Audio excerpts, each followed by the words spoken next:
afternoon. My name is John Dennehy, and I'm here on behalf of the Board of Selectmen.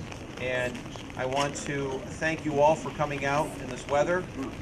John Sullivan told me it was going to be sunny today, and as they say during weddings, when it rains, that's good luck. So this is very good luck for us with all the rain that we're having. The second thing I think happens is the more it rains, then that speaker's going to have to be quiet or at least end their speech. We'll put it to you that way. Briefly, I just want to say thank you.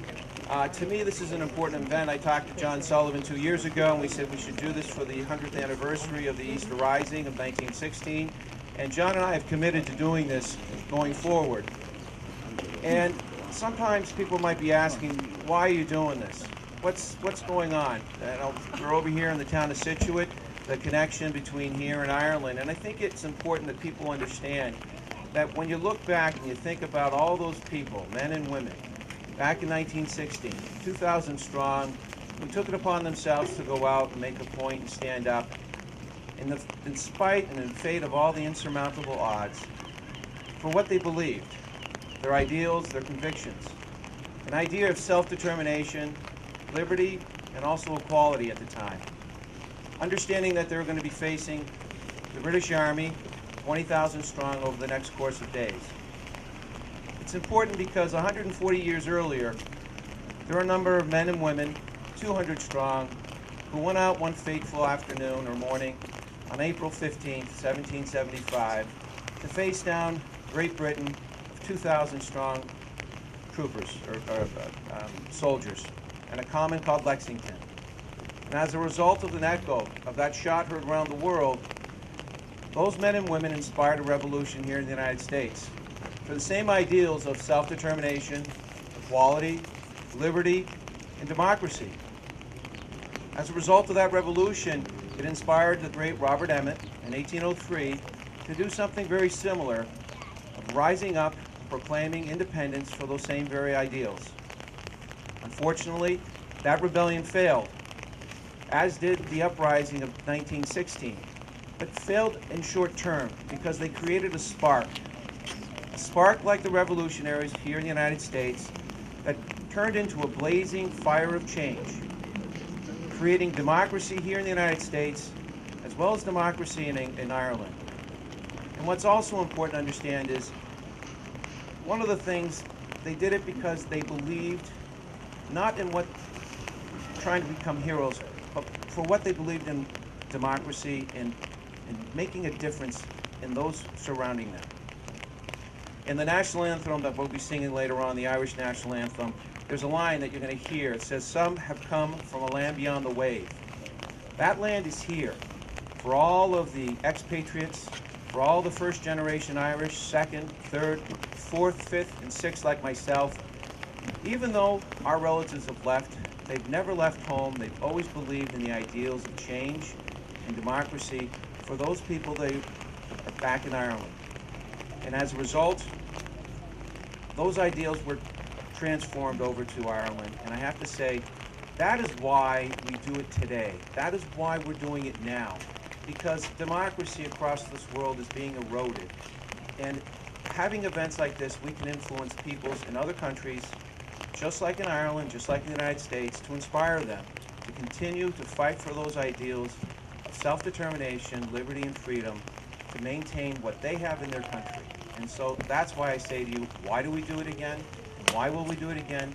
For that very reason, that common denominator between our two countries, and the fact that we believe in it. So in any event, I just want to say thank you very much. I do have a proclamation. I read it on Tuesday at our Board of Selectmen's meeting that I want to hand to the consulate, Shane Cahill, and I want to thank him for coming down from Boston. Unfortunately, we don't have the greatest weather, but I said, you know, it's a great day for maybe some clam chowder and some lobster or some hot food. But at this point, I'd like to give this to Shane and thank him for coming.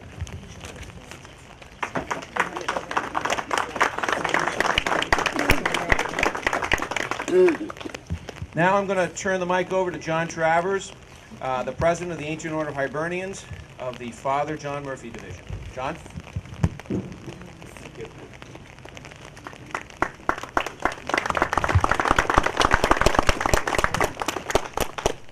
morning. Beautiful Irish weather we're having today. Thank you all for coming. About 14 years ago when I joined the Hibernians, I didn't have a full value of what the Hibernians were about, but I knew it was Irish and I knew it was Catholic, and I wanted to learn more about my ancestry and the Irish history. And one of my favorite parts of our monthly meetings is we have a designate in our division, who happens to be John Sullivan. Yes, he's the Irish historian, and it's up to the historian to give us a little bit of Irish history every month. And in the last 14 years, it's amazing how much you learn about the history of Ireland, whether it goes back, 5, 6, 7, 800 years ago, or to most recent things that are happening in the world. But this is from Nora Conley, who was the daughter of James Conley, and Lily Conley. James was part of the revolution, the uprising in 1916. So, at 1 a.m. on May 9th, 1916, Nora Conley went to see her father, James Conley, in the hospital for the last time. The next time I saw him was about at 1 in the morning, and the message was given that the prisoner James Conley wanted to see his wife and eldest daughter. All had been executed up to that point except for him and Sean McDermott. And it immediately jumped to my mind that he was going to be executed. But Mama had that idea that he wasn't well. We got ready and were taken in an army lorry right through Dublin, and it was an eerie journey. On O'Connell Street, you could still smell the burning, and no one was on the streets because there was a curfew in place at that time. We went through the dimly lit streets, and not a soul was on the streets. We didn't even see a soldier until we came to the bridge. We went up to the castle. Every time we went there, we were searched to make sure we didn't bring anything with us to help him end his life, I suppose. When we got into my father, he said, "Well, Lily, excuse me, I suppose you know what this means." "Oh no, not that." "Yes, Lily." She broke down and she said, "Such a beautiful life, James. A beautiful life, Lily," he said. "Wasn't it a full life, Lily? And isn't this a good end? Look, Lily, please don't cry. You'll unman me." She tried to control herself, and I was trying to control myself too. Then he said to me, "Put your hand down on the bed. That's a copy of my statement to the court-martial." Tried to get it out, so I took it. We talked about things. He was trying to plan our life after he was gone. Then they told us time was up. We had to go, and he was about to be shot at dawn. We couldn't get Mama away from the bed, and a nurse had to come help her away. I went to the door, and then I went back to him. That was the last I saw of him. We went back into the morning to claim his body, but of course, they wouldn't hear of it. Mama had asked the nurse who was helping her from the room, "Get me a lock of his hair," and she did, and she posted it afterwards. I couldn't understand how they could execute him as he was lying there helpless, and I asked Father Aloysius, who was with him, how they did it. He said they took him from the stretcher down to the ambulance, and the ambulance took him to Comemoration jail, and they tied him to a chair. Before he died, I asked him to say a prayer for the men who were about to shoot him, and he said, "I'll say a prayer for all the brave men who do their duty."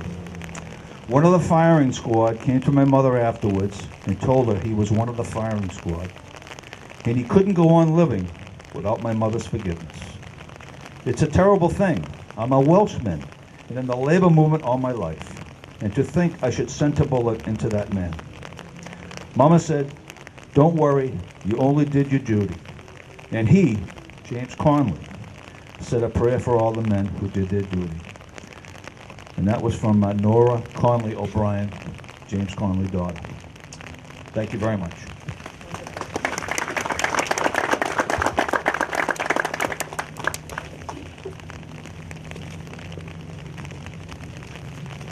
Yeah, Shane Cahill, Consul General of Ireland. Usha, it's so great. It's an absolute privilege to be here today in Scituate, most Irish town in America, and honestly, what an Irish day we're having as well to celebrate it. It couldn't be more like home right now. But I would just like to thank John Donaghy and Board of Selectmen, John Towers, Division 9, AOH, John Sullivan for their leadership, really, and to everyone who has made today possible. There we go. Okay, great. You don't need me to repeat all that again, do you? No? Great. I'll keep going so. But really, I was just thanking everyone for their leadership in making today possible. You know, it really is the commitment to community and to Ireland that's the hallmark of the Irish American community. So thank you to everyone who's made that possible. I was just reading this amazing proclamation, John, from the Selectmen, and it talks about, you know, during the Rising, despite great odds, I'll just read this line here, despite great odds against them, these Irish patriots held out for about a week against the British. And you know, that occupation of the GPO and many other sites throughout Dublin, that Easter Monday, 24th of April 1916, led to a week-long battle which really gripped Ireland and the global attention. I know in particular it seized the very souls of Irish America, those sons and daughters of Ireland who had fled our shores for these very shores that we're standing on right now during the Great Hunger.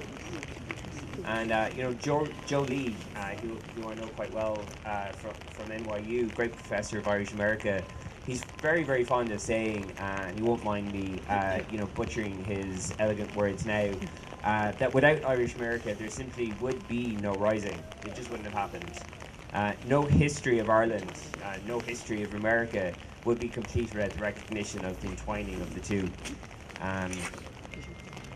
And you know, it's with that history at our backs that we stand here today in the very beating heart of Irish America, here in Scituate, to commemorate those events of 1916, to celebrate Irish independence, and to honour the contribution of the men and many women who died for Irish freedom.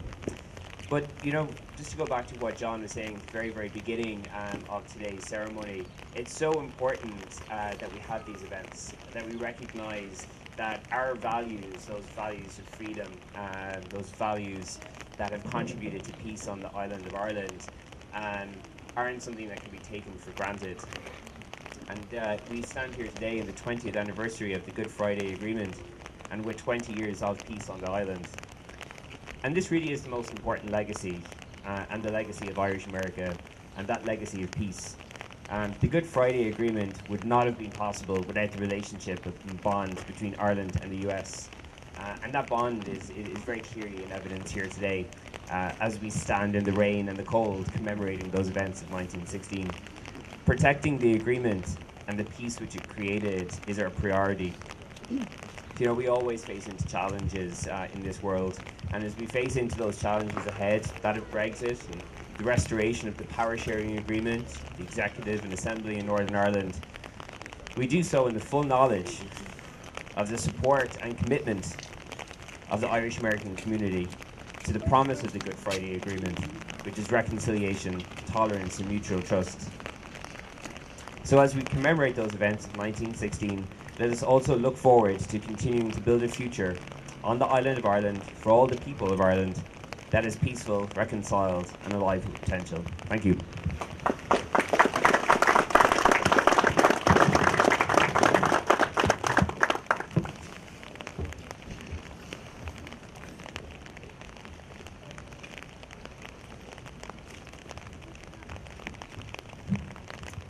Good morning. So I'm Joan Mosquino. I am the state representative that represents North Scituate, and I'm delighted to be here today. And thank you so much for including me, John, to stand in as our good friend, Representative Cantwell, steps away from his service to his district and to service to the state. And we wish him all the best in his endeavors on our behalf on the national level now. But I am very honored to be here and to represent you and cover Scituate until you should elect a new successor for me to work with. And I want to thank the Hyberian Society for coming. Even though it is a rainy, gray day, it is absolutely wonderful to be standing here with all of you and feel the warmth of your good spirits and your community, and even in the rain to look out and see all the smiles as we remember the Easter Irish Uprising. I really didn't know much about the society until I was invited last year during my first year of service, and to read about all of the good work to remember is absolutely critical to understand our history and our culture, where we hail from, what shapes us, and that is how we inform our present service, and also how to lead into a good future for all of us, and for not just those of us in our community, but those of us in Ireland and those of us in the world, to lead by example. And thank you so much, John, for your remarks about peace and reminding us that it has been 20 years of peace that we celebrate here actually today, and to think about where that started and how that started, and that Irish spirit lives. And I have to say, I was reminding myself about the history, but also the mission of unity, Christian charity, and friendship, and to see it continue in all of the work of the Iberians, with today's immigrants through the Irish International Immigration Center, warms my heart and makes me glad to be here with you today as you celebrate. So I thank the Iberian Society for being here today, for all of your warm words, and for taking the time and the commitment to remember where we came from. Thank you very much.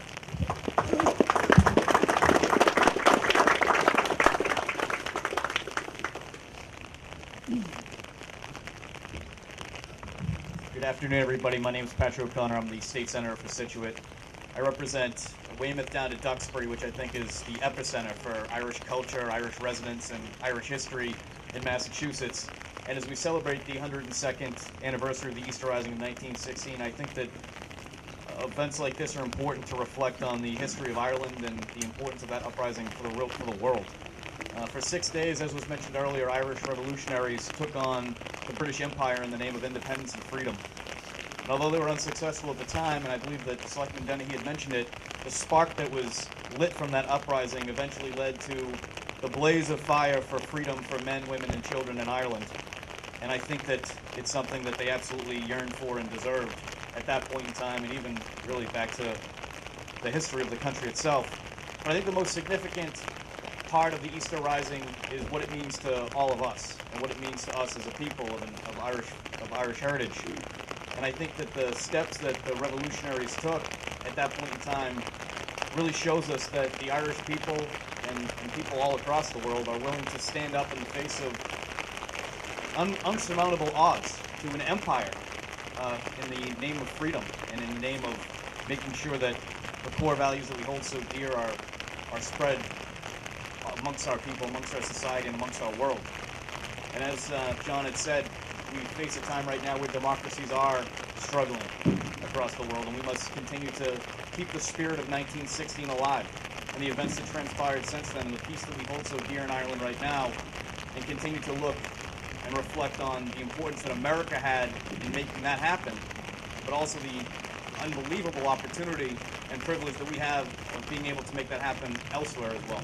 So I wanted to thank you all for coming out and for the opportunity to speak here this afternoon. Thank you.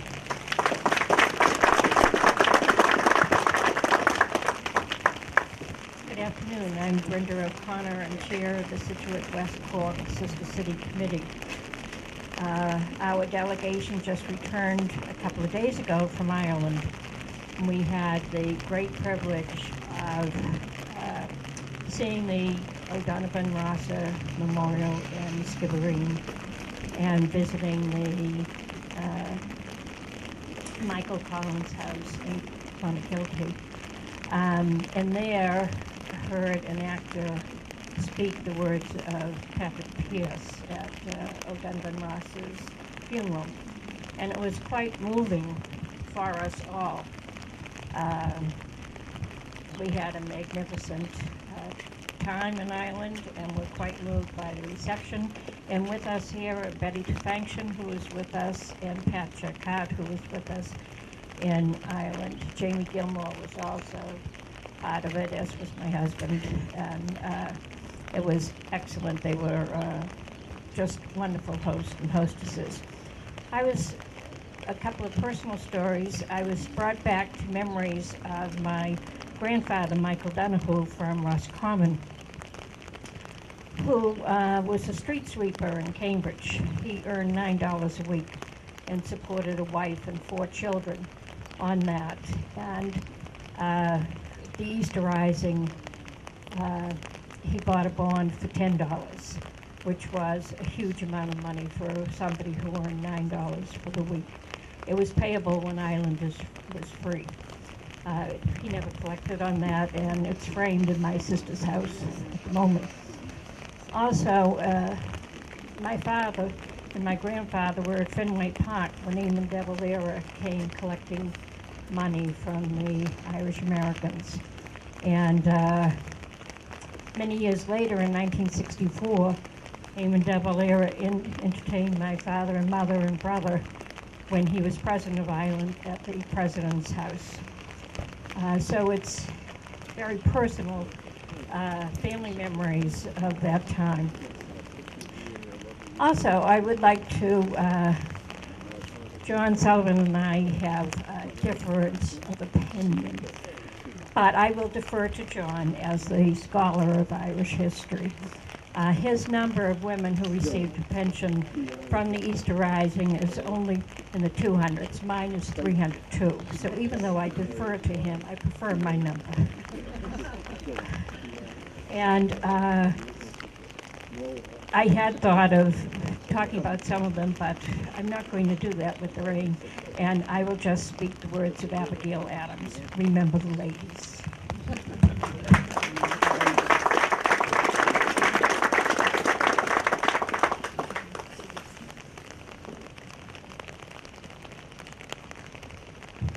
My name's Paul Hogan. I'm the state president of the Massachusetts Ancient Order of Hibernians. I want to thank John Travers, the president of Division 9, for my invite down here to the Irish Riviera today. It is gorgeous. I want to thank all you people, especially the children that are here. There are a few I've seen. They're going to have to continue the fight of what we do, the Ancient Order of Hibernians. We're the largest Irish Catholic organization in the country. We promote friendship, unity, and Christian charity. If there's a cause with the Irish, we're there to help, amongst any other good deeds that we do throughout the state, soup kitchens, etc. But when it comes to the 1916 Easter Rising, there's a few facts that kind of get overlooked. It wasn't as popular as everybody would say or think. That's why it failed. Amongst, they weren't trained in the military, and they were going up against the British. So it failed. But in that failing, what it did do, it made the people that weren't on the side of the Rising say, look at how the British moved in here, slaughtered all of us, and that led to the revolution that went to from 1919 to 1921. That's when we came out with the tricolor, the green, white, and the orange. If you don't know what it means, the green means the Catholics, the orange is the Protestants, and the white is the troops between. So after the revolution, 1921 was over, we had the troubles of 1968 to 1998, which the second generation from the revolution took over. And it led to a lot of Americans realizing how the British actually treat the Irish. And to go back and reflect on what they used to call the Great Hunger in Gortamore, the potato famine. It was not a famine, it was genocide by the British. There was plenty of food that was shipped out of that country to keep the people alive. The British wanted to starve the Irish into submission. That's when my grandparents came over to this country and donated back through the Ancient Order of Hibernians money that went back to help the Irish in Ireland. So, they have the Good Friday Agreement. I was over in Ireland 2 years ago. The last week of March, first week of April. It was the first time in 4 trips to Ireland that I was allowed into Belfast.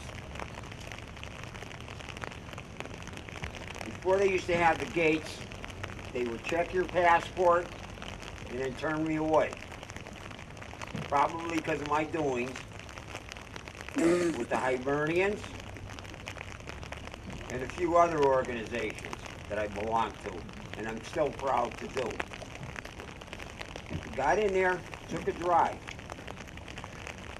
The Good Friday Agreement was a great thing. A good friend of mine, Richie Neal, representative from Western Mass,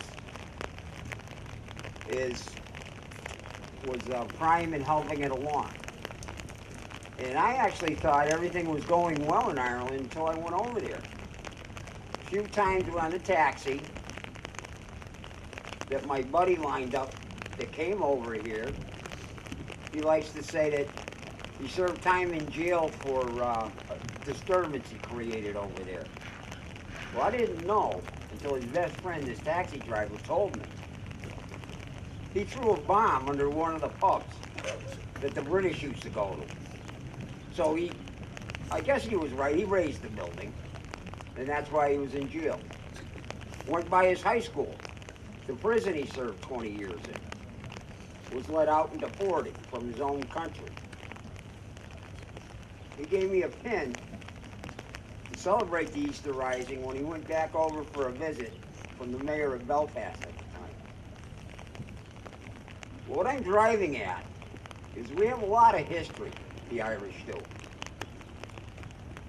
We have to continue passing it on to the next generation so it doesn't get lost, so Ireland will actually be free. It isn't free. And like I said, the Good Friday Agreement is very fragile. I have a coat in my car, a jacket, that has the tricolors on it. The taxi driver said to me, "We're in the north, cover it up, take it off." That's how it is. It's still very fragile, and it could blow up at any time. So keep that in mind. Please, pass it on to the younger generation. If you don't know how to go about it, you can see John Travers. He has applications to join the AOH, and we're spearheading that so we can get a true peace in Ireland. Hopefully in my lifetime, but I doubt it very much. It's the young kids, 30 and under, that we have to pass on the torch. So thank you very much for coming out in this dreary day. But this is just like Ireland when I was over there. So thank you.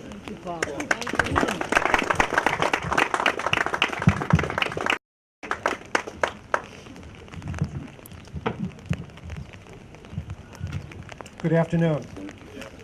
Before I read the proclamation, I just wanted to acknowledge, first of all, that all of you are here, and it's certainly a tribute that on this dreary day you're out to perhaps learn a little bit more that you didn't learn and to acknowledge this significant event in Irish history.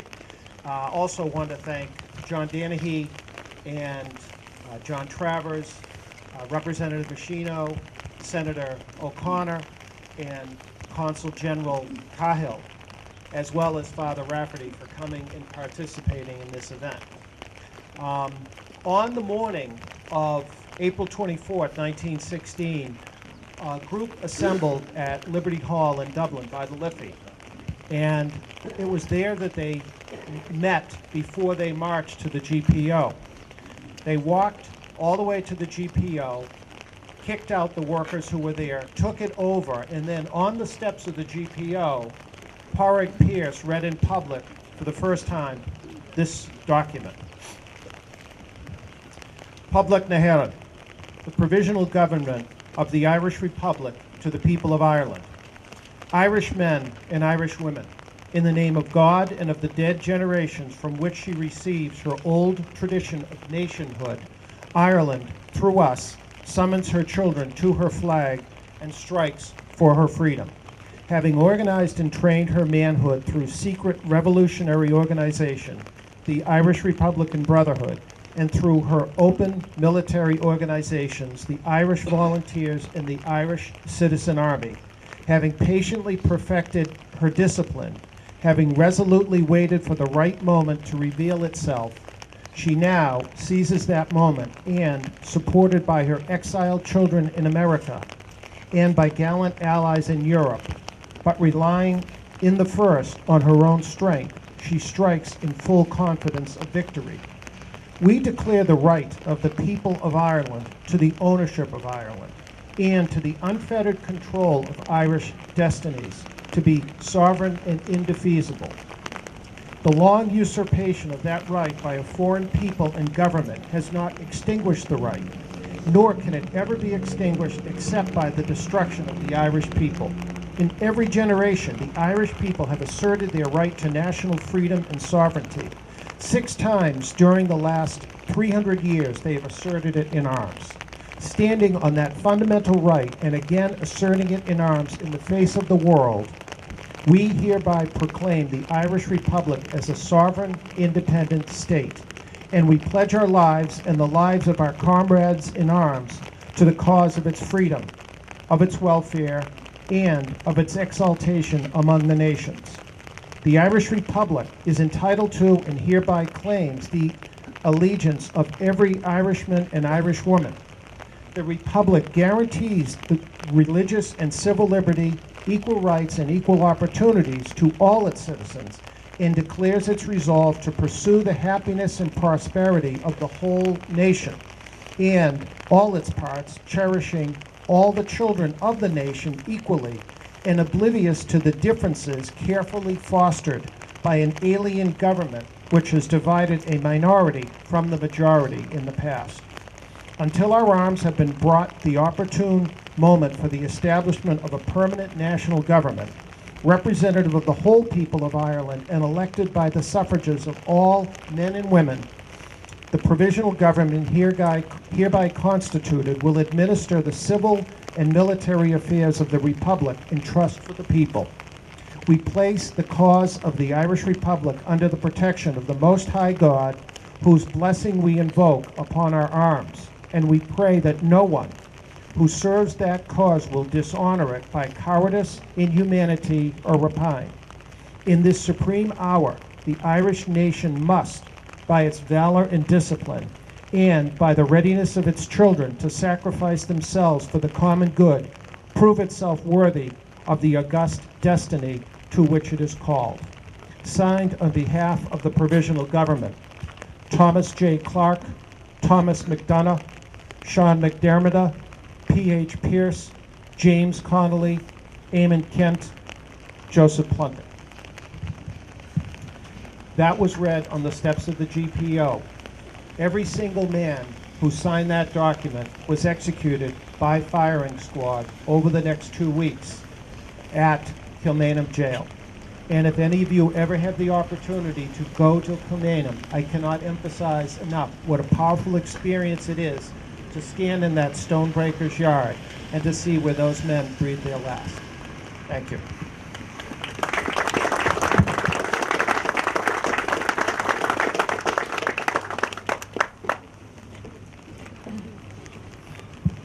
So good afternoon, everyone.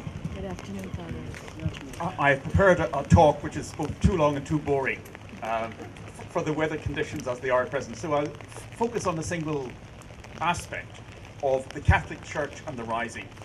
As you may know, there were over 30 bishops in Ireland at the time of the Rising, 7 of whom condemned the Rising in the weeks after that event.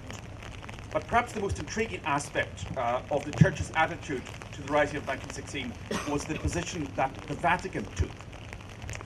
The British had established diplomatic relations in 1914 with the Holy See, and because the IRB thought that the Pope might pressurize the Irish bishops to condemn the Rising, they wanted to head off that contingency.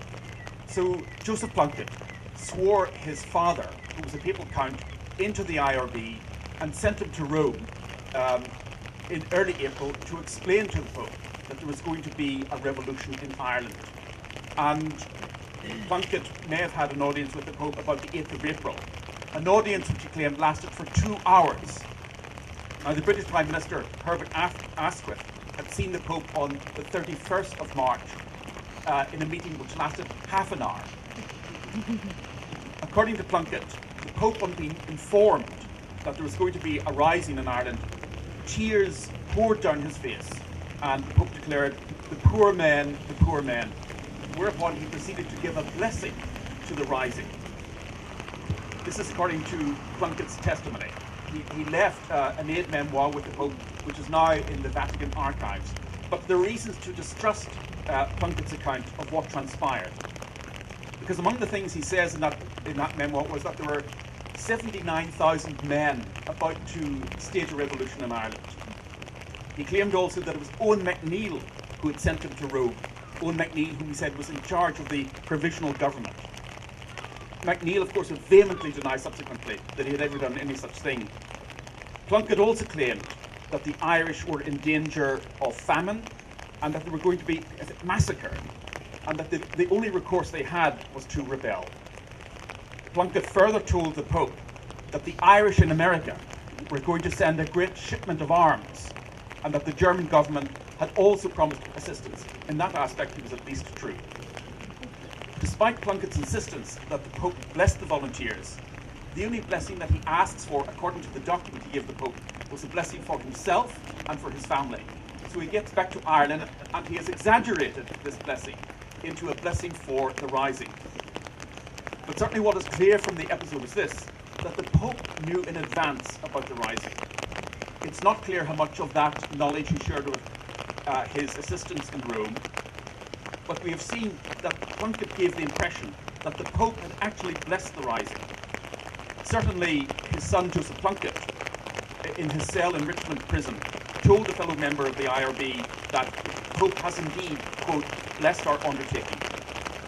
Even the idea that the Pope had blessed the volunteers rather than the rising must be open to question.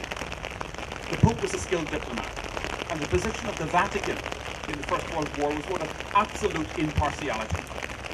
The Pope would not even allow Catholic priests who were chaplains to the various armies to come to the Vatican in their army uniforms. To have given a blessing to those about to stage a rebellion against British rule in Ireland was, to say the least, open to misinterpretation. It had the potential to imply that the Holy See sided with the Central Powers against Britain, since the Pope knew that the insurgents were going to get help from Germany. There were various other diplomatic considerations which I won't go into at this stage. But what is the case is this. Plunkett comes back to Ireland. The Pope told him to go to visit Archbishop Walsh of Dublin. And when he arrived back in Ireland on Holy Thursday, April the 20th, instead of going to see Archbishop Walsh of Dublin, he went instead immediately into the countryside, where he said he visited 5 bishops. He told his daughter that he was so exhausted from his journeys that he couldn't remember which bishops he had spoken to, but he was quite sure that none of the bishops he spoke to subsequently condemned the rising. How he knew that, since he didn't remember who the bishops were, I do not know. When he did present himself at Archbishop's house in Drumcondra on Easter Monday, it was not until 12:05, when the rising had already started. The Archbishop was too ill to receive Plunkett, so he gave a full report of his activities in Rome to the Secretary, Father Curran, Archbishop Walsh's secretary. Curran was then sent into Dublin to see exactly what was going on. The first person he went to see was his childhood friend, Sean T. O'Kelly, who confirmed that there was indeed to be a revolution, and told Father Curran that he should go to the GPO and talk to Pearse. On presenting himself at the post office, James Connolly, who was there along with other people guarding the front of the building, said to him, "The clergy may pass." So he went in to speak with Captain Pearse and asked for Pearse, and one indignant rebel says to him, "Surely you mean Commander Pearse?" To which Father Curran responded, "I suppose I do."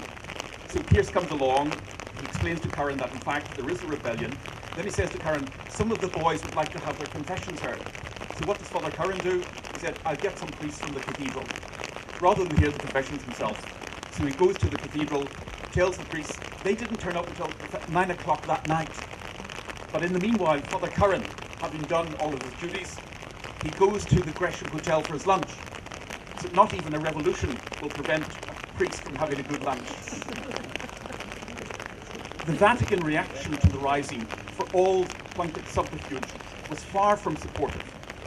Cardinal Gaspari, the Secretary of State of the Vatican, sent a telegram to Cardinal Lowe on the 20th of April, and in uncompromising terms, he stated that Catholics should cooperate in the re-establishment of order in Ireland, and that they were not to inhibit the British government taking measures to bring about that order. He sent a second telegram the next day in less confrontational terms, simply asking for information about what was happening in Ireland and hoping that there would be no further bloodshed. Lowe replied to the Vatican, insurrection happily terminated. Insurgents have surrendered unconditionally. Hope peace soon re-established. That telegram appeared in the Daily Mail on the 2nd of May, and the newspaper commented that the Pope had received the message with much pleasure. On the very next day, the 3rd of May, the Secretary of State met, in fact, the British Sir Henry Howard, who was the British Minister to the Vatican, and he told, as Gaspari says to him, that he hoped that His Majesty's government would be pleased with the action of the Pope in the matter of the rising. Now, in fact, none of this suggests that the Holy See in any way approved of the rising or blessed it, or blessed those who took part in it. The most important as a contribution that institutional Catholicism made in the course of the rising was the activity of priests attending to the dying and the wounded on all sides. This was recognised at the time even by the British authorities. Nevertheless, these efforts in and of themselves were insufficient to offset the feeling that churchmen, with some notable exceptions, had actually condemned the rising. The problem for the church in 1916 in fact, was that the pronouncements of some priests and bishops were such that institutional Catholicism risked sacrificing its position in Irish society as the arbiter of Catholic public life. The bishops learned a lesson in 1916 about the relationship between the church and public opinion. Institutionally, its position in relation to the Party of Revolution began to evolve.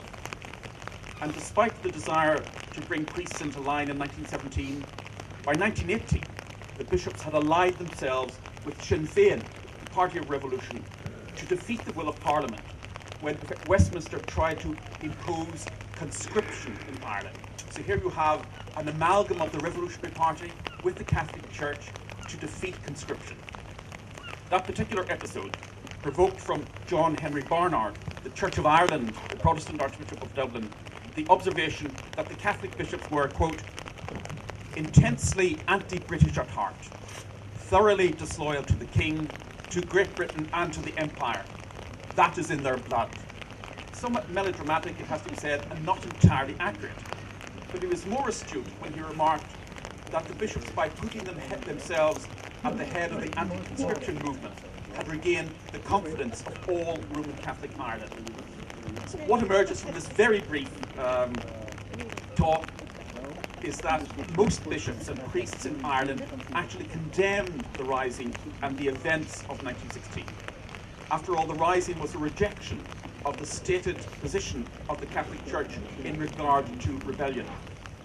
But it's equally clear that despite what they thought, in practice, most churchmen tended to follow rather than to direct Irish public opinion. But insofar as priests and bishops did bend to popular sentiment, it was to ensure that institutional Catholicism would maintain its influence on Irish life and Irish society. Thank you very much indeed for your patience.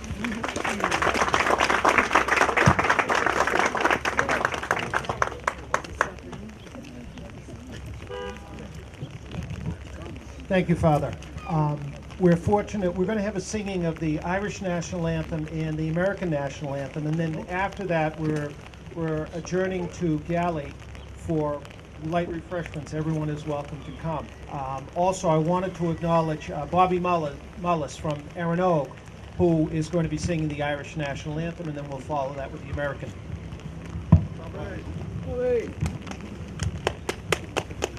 Sheena Vina Volta Fegeleg Erin Wheel das lo a tungran in kjol Fe void vet se Shin she a shin sha fasta Ni fog fa Fin tear on off Fin draw a knock a him Savan whale Le can her kill Con boys no sail Le can is dreach Till lavat na ben Cunning a run a fiend.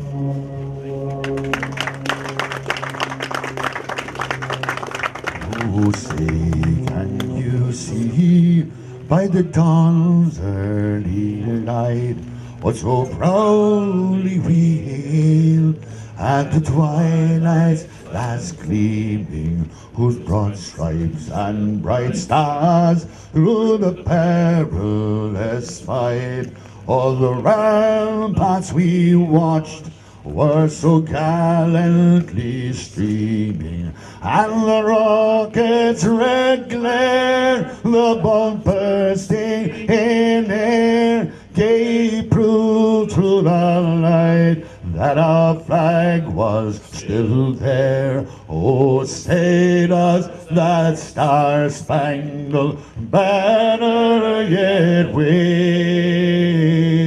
o'er the land of the free and the